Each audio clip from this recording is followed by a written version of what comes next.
Oh. Well, good evening, everybody. It's me, Shantae. Where's my... no, it isn't.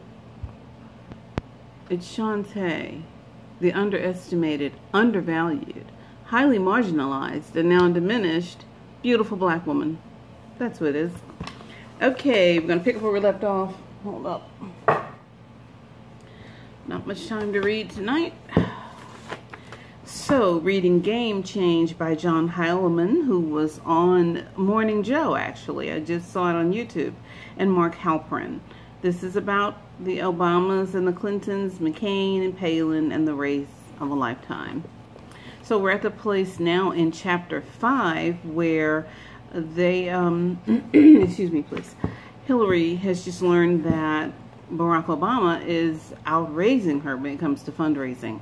So after I do this reading tonight, I'm not sure how much I'm going to read. Not much left of Chapter 5, but I don't know that I'll get through it because I also want to do a quick random reading. I'm going to continue with this little book here. I'm not going to talk about that much. I'm just going to read.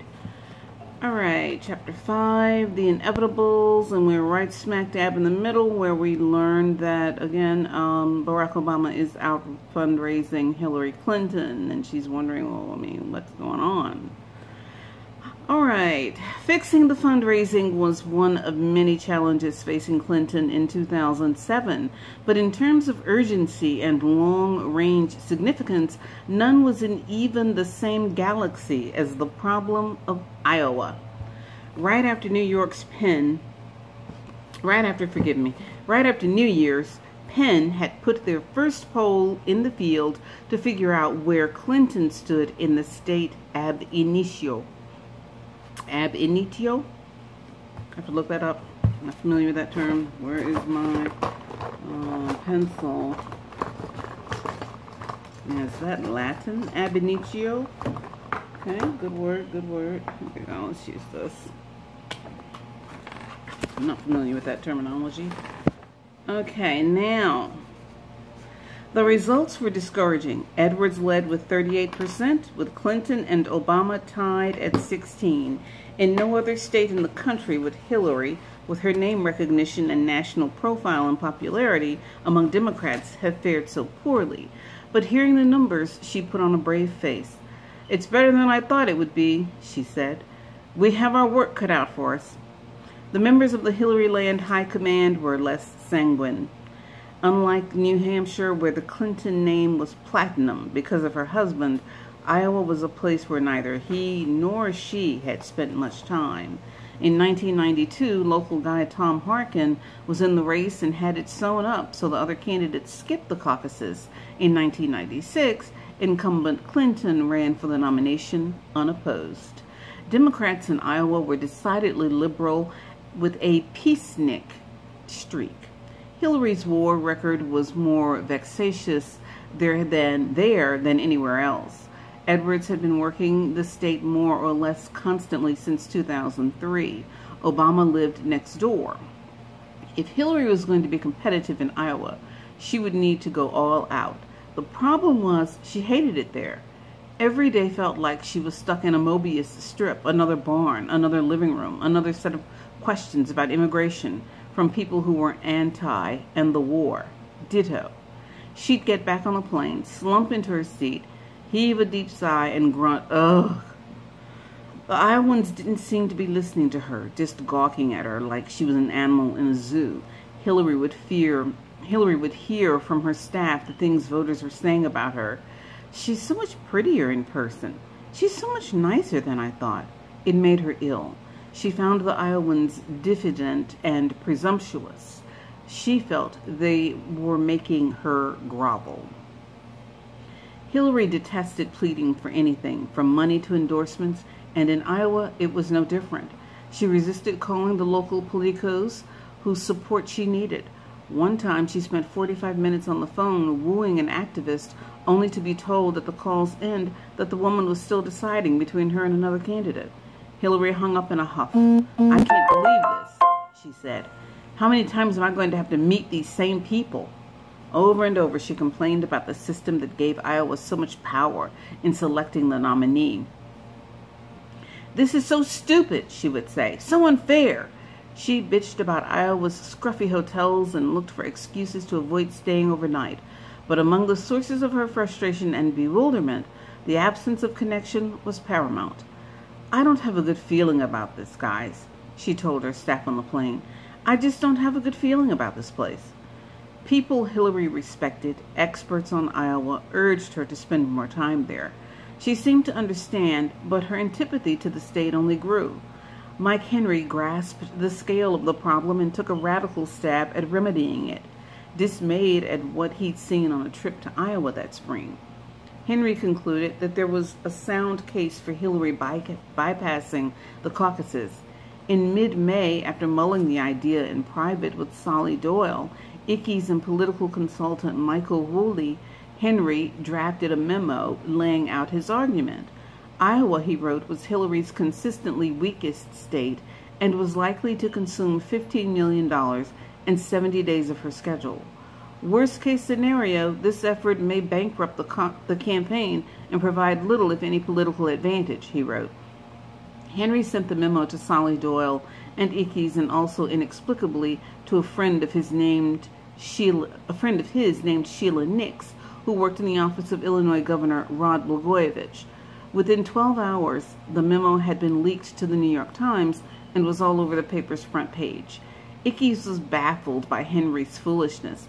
"Mike, what goes through your fucking mind?" But he also saw the irony in the situation. Hillary could never recede from Iowa under these circumstances. The leaking of the memo had locked her in, exactly the opposite outcome of what Henry had hoped for.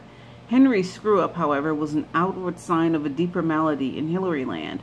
The team of rivals the candidate had constructed was longer on rivalry and backbiting, pettiness, and general purpose dysfunction than on teamwork. Every decision Clinton had made and not made in structuring her campaign was coming back to bite her.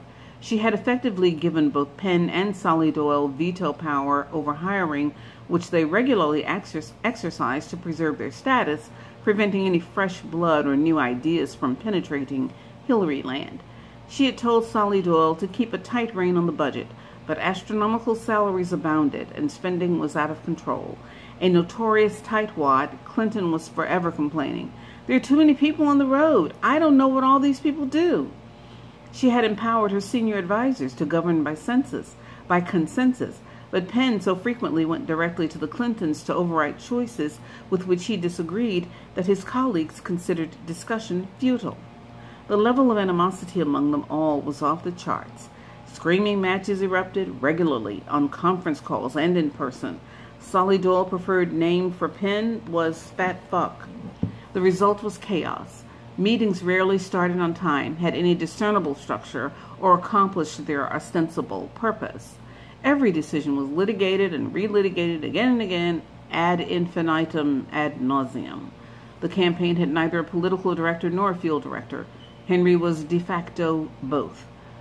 There was almost no one with experience in Democratic presidential nomination fights. There were no significant budgets or plans in place for any states beyond the first four. The campaign's delegate operation was understaffed and unsophisticated. The most basic operational and political matters were frequently left unaddressed. From the outside, none of this was apparent. Hillary land looked like a colossus. Far ahead in the national polls and the hunt for endorsements, she still appeared on track as the inevitable nominee. But Bill Clinton's old hands knew better. Locked out of Hillary's campaign, dismissed as old-school white boys by Solly Doyle, they could still see things others couldn't, that Hillary land was a fractious, soulless mess, and that their old boss, the former president, was on the outside looking in, just like them. Bill Clinton jumped on the conference call wondering what the point of it was. Carson, his spokesman, told him Hillary's people wanted to have a quick chat before he headed west. For the next 3 days over the July 4th holiday, he would be at his wife's side all over Iowa, the state fairgrounds in Des Moines, the Independence Day parade in Clear Lake, private meetings with undecided caucus leaders and potential precinct captains. Hillary had been in the race for coming up on 6 months, and this was their first joint campaign swing. The Hillary-landers were nervous about the trip, afraid that Bill would overshadow her, that he'd talk too much, or more to the point, talk too much about himself and not enough about her. Over the past couple of weeks, they'd worried the trip nearly to death, discussing and diagramming every aspect in every detail, every minute detail. Would he sit or stand on stage next to her? How would they work the rope line? Where would they sleep? Would they do any separate events? Now the high command wished to go over the script again. "Just want to make sure you're okay with everything, sir," Carson said. "You've got your talking points. You should be fairly brief. Turn it over to her and let her rip." "Yep," Clinton said. "I got it." But apparently that wasn't sufficient. Grunwald had a few words to say, then Penn, then Wolfson, then Solly Doyle. All of them said the same thing as Carson had, just repackaged in different language. "Yeah, okay, guys, I got it," Clinton said, his voice heavy with sarcasm. "I'll try not to screw it up for her too bad while I'm out there." Clinton was getting used to this kind of treatment from his wife's campaign. Well, not used to it, but by now it was familiar. The press kept saying that he was Hillary's greatest asset, a political genius, the sharpest strategist in the Democratic Party. But his involvement so far in 2007 had been close to nil, and certainly less by most measures than that of a typical candidate's spouse. That was how his wife's people wanted it. They saw him not as a priceless asset, but as a problem to be managed. And Bill hadn't tried to fight his way in. Though he often questioned the campaign strategy, he knew that he had to stay out of Hillary's way, let her win this thing herself. He just wished that Solly Doyle and all the rest of them would stop treating him like an infant. "You know, I did get myself elected president of the United States. Twice," he liked to say. Bill was rusty. He was rusty. He knew that. Politics had changed a lot since he was in the game for real. After his heart surgeries, he'd lost a step or two, no doubt. And he didn't know beans about Iowa. He found himself parroting the conventional wisdom. Edwards is strong. Obama has a chance. It's Hillary's hardest row to hoe. That was one reason he was thrilled not to be getting out there. Finally, a chance to sniff around, test his instincts, see what was happening on the ground. The July 4th trip went well, went off without a hitch. Bill demonstrated discipline, giving the same 6-minute speech every time, almost to the word. But the best part, from his point of view, was the time he got to spend in private, recruiting precinct captains and other activists for his wife, getting a handle on how the process worked, drilling down with Teresa Vilmain, the top drawer organizer who Hillary had just signed on to run the state for her. On the flight home, Hillary was uncertain how the trip had gone. She was hoarse and exhausted, worried about the press's parsing of her and Bill's body language, the criticisms that they'd been too programmed. Bill tried to buck her up. "You did great," he said. "You really touched people. The crowds were hanging on your every word." But in truth, Iowa was starting to plague Bill's mind. The campaign's local advisors had told him in no uncertain terms that the one thing Iowans wouldn't abide was negative campaigning, which meant it would be hard to take Obama down in the manner that Bill and Penn thought necessary. Excuse me. After the Henry memo, there was no getting out of Iowa for Hillary. And yet, after all the work she'd done there, she was still struggling, as in no other state. Bill Clinton wondered if Iowa was laying a triple whammy on his wife. She couldn't attack, she couldn't quit, and she couldn't win. And yet, for all that had happened so far in 2007, for all the turbulence and doubts, for all the internal squabbles and external missteps, Hillary publicly didn't appear to be a beleaguered figure as the summer turned to fall. She didn't feel that way either. While there was cause for disquiet, there were plenty of reasons for confidence. She had entered the year the front-runner, and she was still the front-runner, now more than ever. And Obama seemed to be fading, just as she had predicted. She had whipped him in the interminable series of Democratic debates that had taken place since April. Her mastery of the issues, her knowledge of her jot and tittle about every aspect of public policy had been on full display, and Obama had been exposed for the naif or the naif she knew he was, coming across as vague and weak and windy. With Penn's help, she had neutralized many of her most glaring vulnerabilities. She had blurred the distinctions between her and Obama on Iraq, adroitly changing the subject from which candidate was most anti-war to who was more qualified to bring the conflict to an end. She had recast her awful history with health care reform, unveiling her long-awaited plans in mid-September, and getting rave reviews for her substantive prowess, the detail and clarity of her presentation, and her self-deprecating allusions to her disastrous attempt to overhaul the system as First Lady.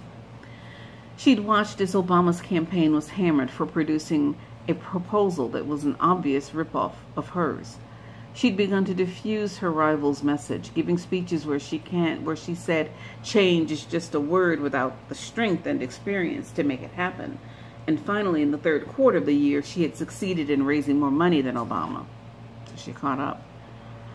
All along, Clinton had held a commanding lead over Obama in the national polls. Now, on October 3rd, came a new ABC News Washington Post survey that seemed to shift the appropriate description from clear frontrunner to prohibitive favorite. The poll put Hillary ahead of Obama by a staggering 33-point margin, 53-20, despite all the efforts of her opponents to tar her as too polarizing to be electable. The poll found that 57% of voters rated her the most likely of the Democratic candidates to win in the fall. More heartening still, not only was Clinton leading decisively among voters who were looking for strength and experience, but she was beating Obama 45-31 among those seeking new direction and new ideas. The poll was the talk of the political world. Even in Iowa, the race seemed to be tilting in her favor. Thanks in large part to Vilmain's labors, Hillary was now in a virtual three-way tie in the state. 2 weeks later, Hillary received a piece of news that thrilled her beyond measure. She was getting the endorsement of Georgia Congressman John Lewis. Lewis was one of the civil rights era's greatest heroes, an African-American student organizer beaten nearly to death by a white mob during the Freedom Rides of 1961. All year long, despite Hillary's aversion to buttonholing superdelegates, elected officials and other party honchos who would vote automatically at the national convention the next summer in Denver, their endorsements kept falling into her lap, while Obama collected virtually none. But Lewis was a particularly welcome feather in her cap and a harsh blow to Obama. What all this said to Hillary was that the natural order was reasserting itself. Despite the angst of the past 10 months, the elements of Penn's plan were falling into place. The money, the establishment support, the muscle to win. She was showing Obama, as Penn wrote in his December memo, how it is really done. And the press corps, for all its disdain for her, was coming around to the opinion that the campaign had sought to instill from the start. Hillary's victory was inevitable. And she seemed to believe it too. How confident was Clinton, so extravagantly self-certain that she began to turn her attention to a question no national candidate would have dared to contemplate this early. Who should be her running mate in the general election? She had already determined without a sliver of doubt that she was not going to choose Obama. She knew she would come under enormous pressure to do so from all corners of the party and the press, and she had already come up with a solution. Clinton decided she needed to have a prominent African American or two to run her vice presidential search process. She was inclined to tap Cheryl Mills and Vernon Jordan, a longtime friend of the Clintons and Washington's premier black power broker. When her aides asked who would be at the top of her VP shortlist, she mentioned Bay, Biden, Vilsack, and Ohio Governor Ted Strickland. But Clinton was getting even further ahead of herself than that. One day that fall, she summoned her friend Roger Altman to meet with her in Washington. Altman was a major Wall Street player who had served as Deputy Treasury Secretary in the Clinton administration. As they sat in her basement hideaway office in the Capitol, Hillary asked Altman to undertake a secret project on her behalf. She wanted him to start planning right away for her eventual transition to the White House on the assumption that she would win the general election. I don't want to get to the point, she said, where we're scrambling to do a transition. I want to be in the opposite position. Altman already knew that Clinton was going to ask what Clinton was going to ask him to do. A few days earlier, he'd had a call from John Podesta, who told him that Hillary wanted them together to undertake the transition effort. For about half an hour, Altman and Clinton discussed how the plan would work, setting up a schedule for the next few months and focusing on the selection of chairs and co-chairs to run the preparation on a variety of issues. Hillary made clear how important it was that word of the endeavor not leak. She had devised a cover story that the Altman-Podesta-led meetings were merely part of a project on presidential transitions already underway at Podesta's Center for American Progress. At the Clinton campaign headquarters in Ballston, Virginia, just a few minutes outside Washington, the few aides who were aware of the transition preparations were alarmed by the whole scheme, by the presumptuousness of it, and even more by the risks involved. If news broke that Hillary had already started working on her presidential transition, the ensuing media maelstrom would be crippling, undermining the campaign's efforts to tamp down the perception of Clinton's arrogance and sense of privilege. Altman and Podesta, for their part, believed the undertaking was just another sign of Clinton's methodical commitment to preparation. She's such a planner, Altman said. But they were spooked by the notion that Hillary might be jinxing herself, Let's hope this isn't the bell that tolls the finale for the campaign, they joked. One night in October, as Clinton flew back east from a campaign stop in Arizona, she cracked open a bottle of white wine and kicked around the latest media offer on the table, a cover shoot and an accompanying inside photo spread in Vogue. Anna Wintour, the magazine's glamorous editrix, and her people were wheedling the campaign. It will be good for Hillary, they said. Great photos, the first woman president in waiting. She should do it. Clinton's aides thought it was a fabulous idea, another opportunity to humanize their boss, but Clinton was skeptical. I don't think a Vogue photo shoot is going to be helpful, Hillary said. I'm still trying to convince white men that I can be the commander-in-chief, and me looking pretty in a dress isn't going to do that. Hillary took a sip of wine and let her mind drift toward the future. You realize, she said to her aides, we're only Iowa away from this winning. That is the end of Chapter 5. Chapter 6 starts off with Barack in a box. Now, that's going to be interesting. Good book. All right, here we go with Ain't No Trust. This is just a random reading. Yeah, did I stop there? I think I stopped there. Yeah, because they accused her a new lady of stealing something. Come to find out, it was people that were already working there, had been there. People who already know everything. Pinned it on victims. Anyway. When the true culprits were apprehended, it was too late for Bethany. The incident cemented her belief that she would never be treated fairly by her supervisor. She quit. Bethany's distrust in people in two separate settings, the welfare office and the workplace, conspired to pull her out of steady employment and back toward the welfare system. As the scholar Francis Fukuyama points out, trust is a lubricant for action, while distrust stalls it. Never heard that. If persons or institutions are indeed trustworthy, a condition that often seems unmet in Bethany's world, trust in them opens up opportunities, and distrust closes off opportunities.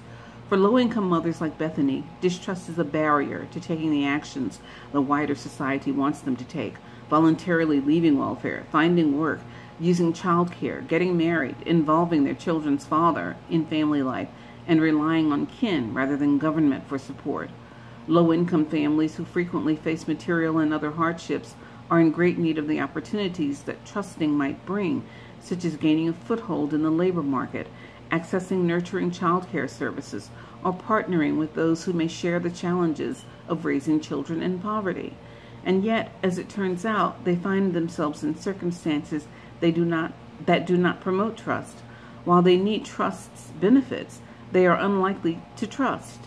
Distrust can be a powerful force in guiding key life decisions, but this factor, with its profound and wide-ranging consequences for low-income mothers, has been too long overlooked. All right, stop there tonight. So, I couldn't wait to get in this evening so I could read more of Game Change. Okay, so that's it. See, Shantae, the undervalued, underestimated, highly marginalized, and now diminished, beautiful black woman. Not giving up, not giving in. God bless you.